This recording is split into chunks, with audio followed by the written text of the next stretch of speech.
Sometimes you've just gotta live life in the extremes.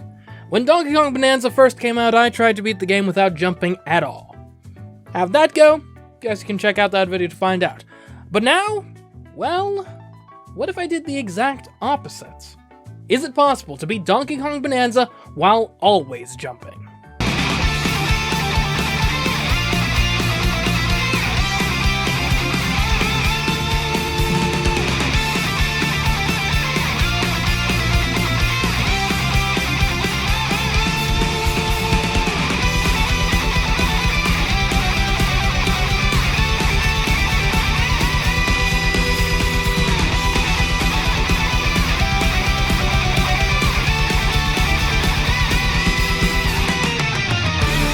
So what exactly are we doing? Because clearly I'm not going to be mashing the jump button like it's a Mario Party minigame for the entire duration of a playthrough of Donkey Kong Bananza. Yeah, sorry, I know you all like watching me suffer, but I'm not resigning myself to that level of carpal tunnel for your entertainment. Luckily, the miracles of modern tech grant us a solution, a third-party controller. This particular one has a quite helpful turbo mode. Basically what this allows us to do is set a button on the controller of our choice to be mashed constantly. And yes, it really is as simple as that. So long as we keep that turbo mode active throughout a run and beat the game that way, it's a successful challenge. So let's get started. The game starts mostly normal. Well, aside from it being leg day and all. Anyway, point being, the jumps aren't too disruptive. They don't affect our ability to move around as we desire, and yeah, they're not at full height, but at least this part of the game doesn't really require precise platforming. We just make our way through the mine, punching the earth in our way, and before we know it, calamity has struck.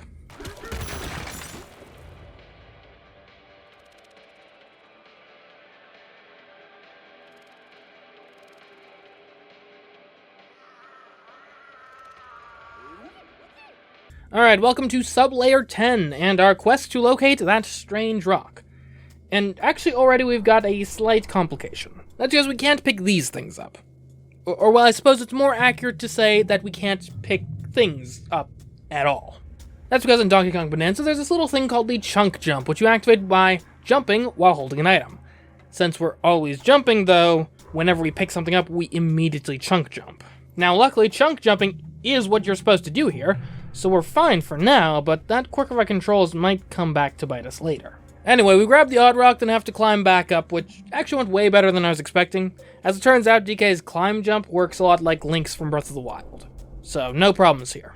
We carry on along the construction site, though having fair difficulty with these thorns on account of a shabby chunk jump, but it's nothing a bit of damage boosting can't fix. And after an extremely easy fight, we're off to the lagoon layer.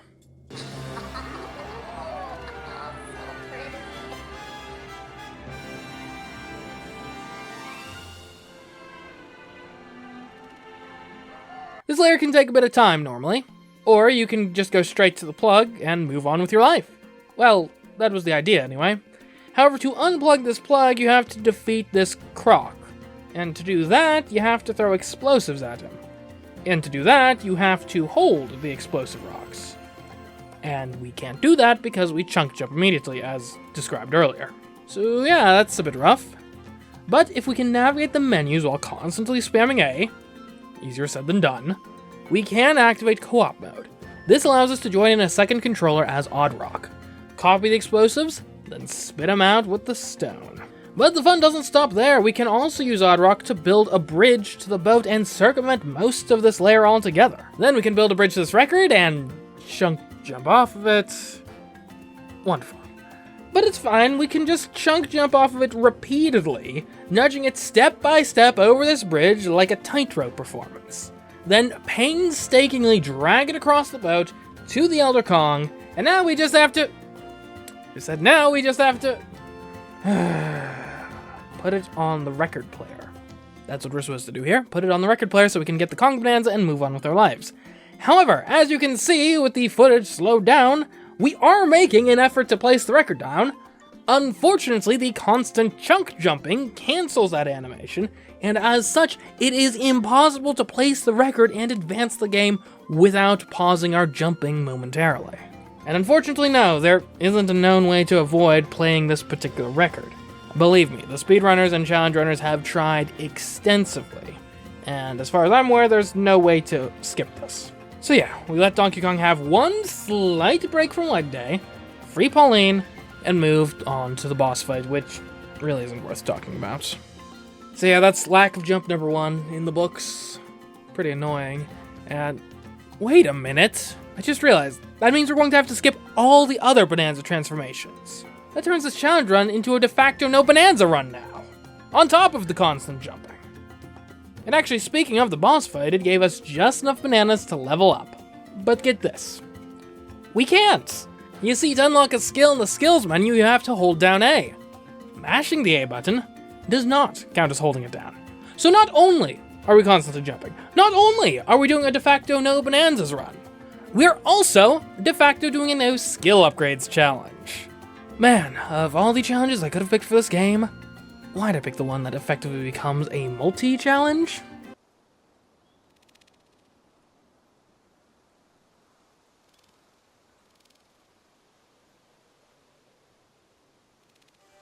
Nothing to do but carry on.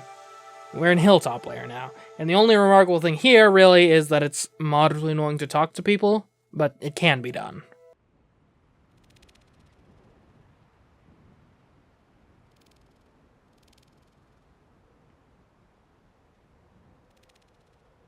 Now the canyon layer is a bit more interesting, or slower at least. Yeah, as it turns out, constantly jumping in a minecart hampers its speed quite a bit. This becomes a bit of a problem on the Mad Mixer boss fight, since our jumps are rarely timed properly to avoid the lasers. This makes it pretty tough, as we really don't have much time to work with here, especially with no health upgrades either. Though, maybe Pauline has a higher rate of fire?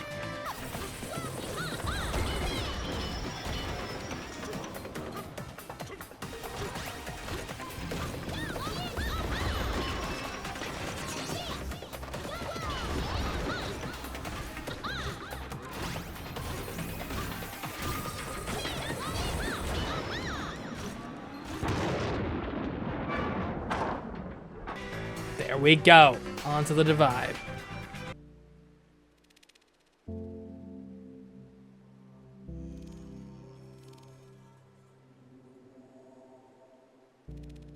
Well, tough choice. No matter which way we pick, we'll have to try to skip the Bananza power on that layer. I'm willing to bet Ostrich is a little easier to subvert than Zebra?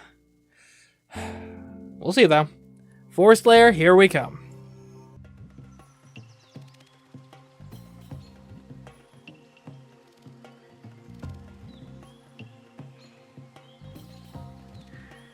We're almost immediately confronted with one of this layer's main gimmicks, growing vines.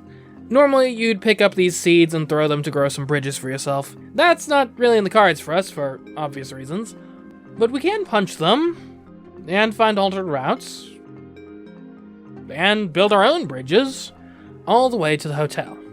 We do enter via an unconventional point of egress, but soon enough we make it to the top, ignore the Elder altogether, and build some bridges towards the next plug. Once there, we of course need the key, which is up there, and for some reason you can't build directly to that platform. There's like some invisible wall or no building zone or something there. But no matter, if you build from the fan platform, everything works out just fine. On the next layer, I mean, what do you want me to say exactly? We build even more bridges. It's not really hard, it just takes a while. And after all that, it's boss fight time.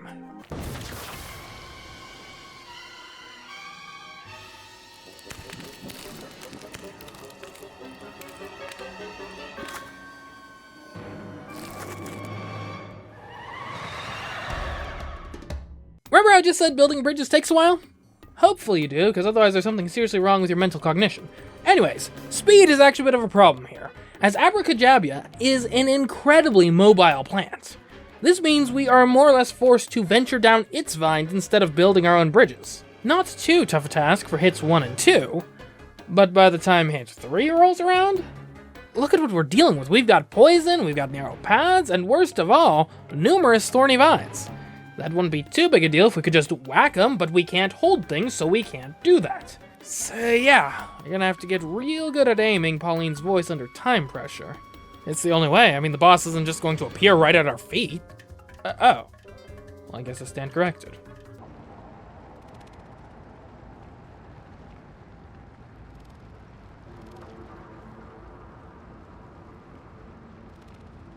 And with that, we've made it to the junction. All that's required here is building another bridge, our specialty. After that, we have a bit of a scuffle with Void Kong, and then it's off to Resort Lair.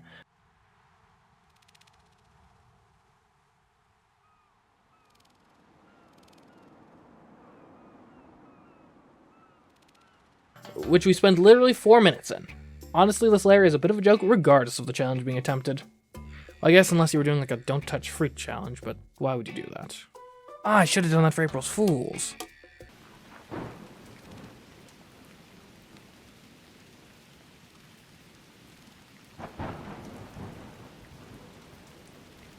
Tempest lair, however, is no joke. Making our way down to the first boss fight isn't too bad. The boss fight itself is a little tricky, but Pauline's voice does the job. And then we go a sub-layer down, and yeah. So what you're supposed to do here is grab some record pieces in this cavern where it rains lava to get to the Elephant Bonanza, to get this key, to unplug the plug, and get to the next sub-layer. The only issue is that literally every part of that sentence is an issue. As we saw previously, we have difficulty getting record pieces, and these ones aren't even close to where we need to take them. And if you thought getting a record across one bridge was fun, get ready for several, and a cannon, while it's raining lava. And speaking of which, yeah, it rains lava here, so to not die, we need to build covered bridges. And let me tell you, it is actually surprisingly difficult to line up those roofs properly. Now, why are we bothering with all these bridges, you might ask? Can't we just use the normal way to get around in this area? No, to get around in this area, you have to use these zip lines, which require you to hold items, which we can't do because of chunk jumping. So yeah, covered bridges it is. This is, of course, to get the Elephant Bonanza, which we can't get without stopping jumping to put the record pieces down. All this is, of course, in service to obtain a key that is unreachable without the Elephant Bonanza, due to being in this tornado. Or is it? Like, it's right there. If I could just touch it.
This legitimately might be the most devastated and upset I've been in a challenge in a long time. I spent over an hour leaping around this cave, jumping into the tornado time and time again. And then I did it. I touched the key. I punched it. But alas, it doesn't matter if you reach it. So long as it's in the tornado, you cannot have it. Guess it'll be the record then. We certainly have the infrastructure set up for this approach after all that storm chasing. And it is possible to bring the record with you if you grab it and enter a canyon with the exact right timing. But even after all that work to get the record pieces right to the Elder's feet, we do have to stop jumping twice to actually place the record pieces down. But at least that gives us access to the Elephant Bonanza and the key.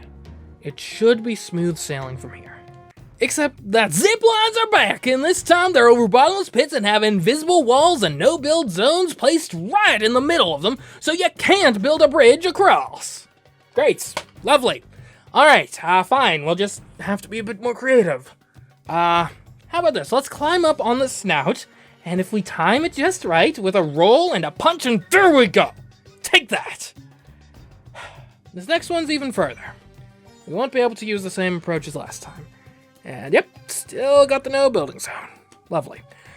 But if we climb up here, we can build a bridge this way. As long as we dodge the lightning while we build. It's annoying, but it's manageable. Welcome across. Now here you'd normally use liftoff ores to get to a higher level, but we can't do that because we can't pick stuff up because chunk jumping. So Stairway to Heaven it is. That brings us to another zip line, but luckily this one does let us build a bridge parallel to it. And then we find one more. And I mean, just look how long it is. they don't even need a no building zone to stop us from building a bridge here. We're just flat out of Pauline's range regardless. And we can't really build a bridge starting from this side because we'd have to stand on it as we built it, and the lightning would have objections to that. Now, there are speedrunning glitches in this game that let Donkey Kong fly, but I don't think you can execute them while constantly spamming the jump button.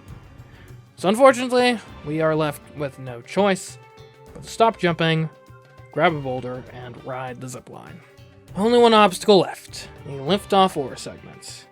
Let me tell you, it's not easy building up to our objective while dealing with constant lightning strikes. And this is about the jankiest series of ramps I've ever seen. But they work. And compared to all that, the boss fight is absolutely trivial. So yeah, 3 non-jumps and 5 hours later, goodbye, Tempest Lair. You will not be missed.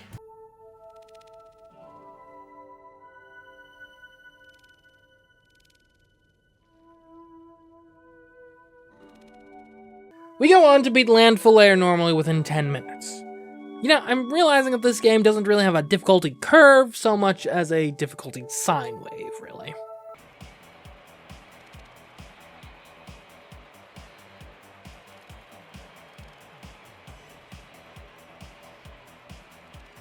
I thought racing layer would be just as simple. I didn't want to actually try the race, but building a bridge wasn't going great. Oh, never mind. We're good. We're good.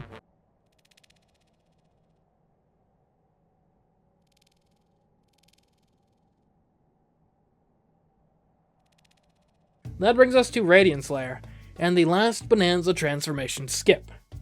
And this one's real easy. You just climb on the roof and start building. There you go. Key acquired, on to the next sublayer.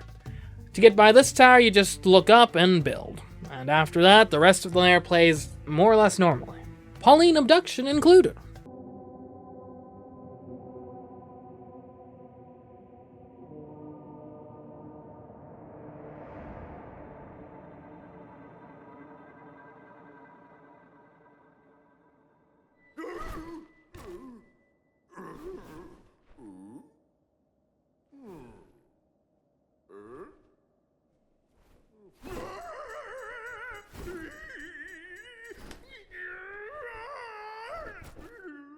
Waking up in jail is not ideal. Luckily, escaping is really easy. Freeing our comrade, on the other hand, well, that one's a bit trickier. What you normally do is grab some gold and throw it into the bars to blow them up. But we can't really pick stuff up because, you know, chunk jumping. Under normal circumstances, I just have Pauline copy the gold and blow up the bars that way, but she's not currently with us. Nevertheless, we can slowly drag the gold over to the cell, and maybe find some way to blow it up? Huh, that actually worked. As it turns out, you can get a throw off if you mash like crazy as soon as you pick up the item. Like, this requires literally frame-perfect timing, but we were in jail. We had the time, so yeah. And after that, really, the hardest part of this layer was just talking to people.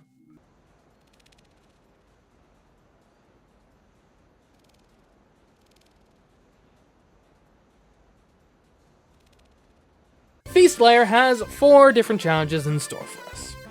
Let's take them one by one. The greater go-round is problematic on account of the crumbling floor. Luckily, we can build straight up to the top layer, and from there, there's nothing stopping us from just building a secondary floor of meat on top of the crumbling floor.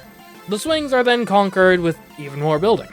Next up is the Mad Mixer, which is even harder than last time, and we have no upgrades since last time, so, not great. However, Pauline can just kill the boss before we even enter the arena, so that's that taken care of. The deep fryer is then basically normal, and the boss fight is tough, especially with no upgrades, but it's manageable. On to the core.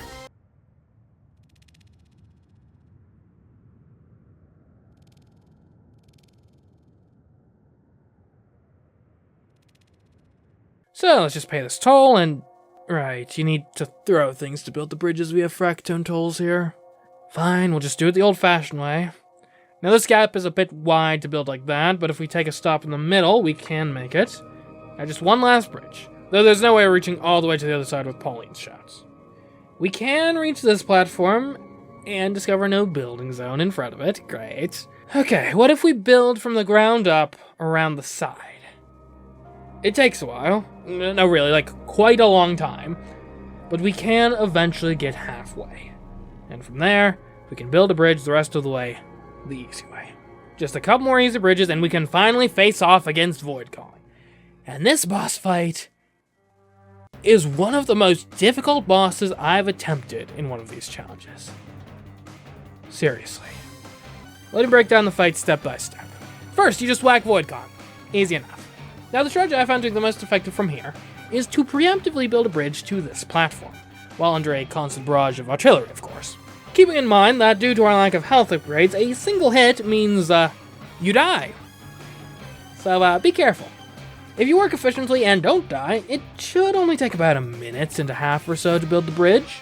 Now cross over and immediately hit Void Kong with Pauline's Shout on this platform here, then on this one. Now buckle down, because it's time for architecture yet again. If you get your angle right, you should be able to build a bridge straight to Void Kong's new platform, with Pauline's Shouts intercepting any direct fire from Void Kong. Still watch out for the mortar shards, though. They'll get you if you let them. If you survive building this bridge, now you've got to cross as quickly as possible before it gets destroyed by enemy fire. One particularly common occurrence are random holes in the bridge that were blocked from your vision while building it. You'd better hope they don't make it completely impassable, because you're committed now, and if you fall, well, it's back to the start of the fight. But if you do make it, you've just got to punch Void Kong and now build a quick bridge to the mainland. Okay, cool. It's only been 6.5 hours. We're halfway through the fight, but at least we're done building bridges. Go across the land and punch Void Kong a couple more times until he creates a sea of lava. Honestly, at this point, the wisest thing might be to wait for him to destroy some of the lava with his own attacks so he can cross. Now head to each Void Kong device in turn and punch him. And just so you know, for the lava, you're probably going to need to wait on Void Kong to get away in. Oh, and make sure you have a route in mind to get to him after that, because if you don't, you could die.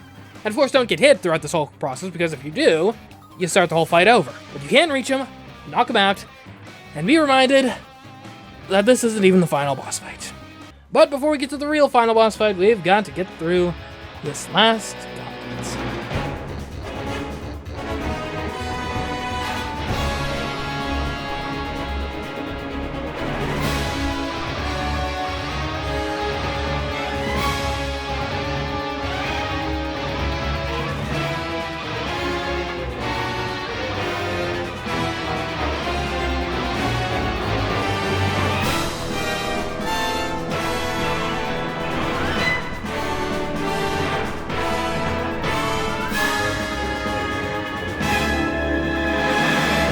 Okay, that wasn't too bad. We're almost done.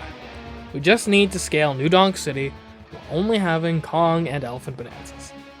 And while always jumping, of course. This opening section requires Ostrich. Luckily, it's perfectly bridgeable, though said bridge takes an annoyingly long time to build. Luckily from there, you can take on the Elephant Gauntlet relatively normally. Now, do not take a breather here. You have to keep moving, otherwise the rod will rise high enough to where this jump is impossible. Oh, and don't die afterwards, because if you do, you respawn here with no way across. Now, you may not believe me, because we got past this gap before in Jumpless, but let me remind you, that was when we had Zebra. Without it, you're screwed and have to start all the way over from the beginning of the new Donk City section. But if you were fast and didn't die, you'll get here, punch through, climb up, and meet one last obstacle. Zebra paths. Obviously, we can't walk on them because they'll crumble away. But what we can do is build, build, build, build, build, build, build, build, build, build, and build. Now be careful. If you get too close to the end of the zebra section, the rot will get triggered and start to rise, and you will helplessly die. But if you die, you'll respawn here in the same section, with no building materials anywhere for you to use. So you actually have to restart all the way from the beginning of the new Donk City section. So don't trigger the rot, and don't fall. Instead, stop short, build a massive platform to drop onto below, and coat the underside of the upper zebra platform with as much fractonium as you can. Once satisfied with the amount of fractonium laid, it's time to leap. But don't forget, of course, it took a while to get here. An hour, in fact, from the start of New Donk City to where we are now. Just counting this one attempt, so not previous deaths or anything, just in one attempt, took an hour to get from the start of New Donk City to right here, to this jump. That is 1 hour of build-up, all for just one attempt at trying to cross this makeshift fractonium bridge, get into the barrel, launch up blindly, and hope that our fractonium up top, which we won't even be able to see at first, holds, and that we'll come up with some way in the moment to be able to cross the rest of the zebra path before the rot catches up with us. Fall now, slip up, and it's all the way back to the beginning. All the way back to the start of New Donk City. Wish me luck.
Okay, there we go.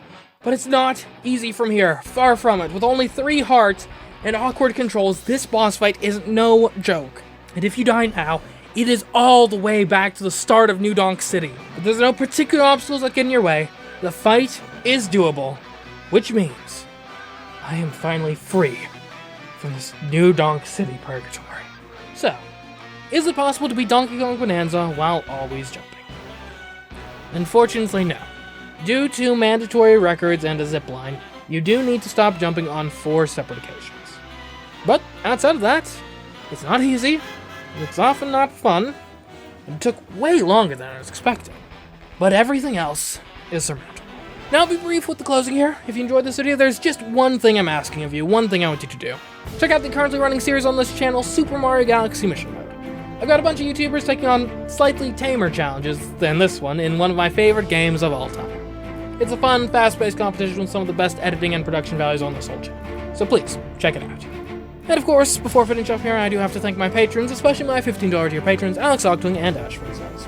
But anyways, until next time, I've been CMeeCraft, and I'll catch you in Super Mario Galaxy Mission Mode. Goodbye.